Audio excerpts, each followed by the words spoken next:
How to check WhatsApp backup messages in Google Drive. Hello everyone, welcome to this channel.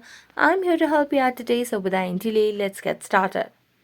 Now first of all, launch the WhatsApp application on your device and make sure you're logged into your account.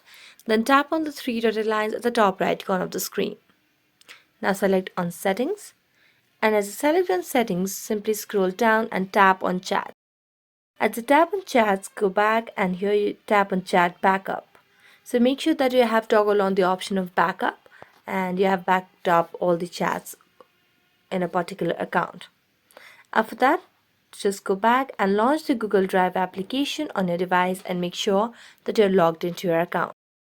As you're logged into your account, what you can simply do is you can see the option of hamburger icon at the top left corner of the screen. So as you select on that, you can see the option of backups over here. So tap on backup, and as you tap on backup, here you can see the WhatsApp backup. So under that, you can see all your backed up messages as well. So that's it. Thank you so much for watching this video. See you next time.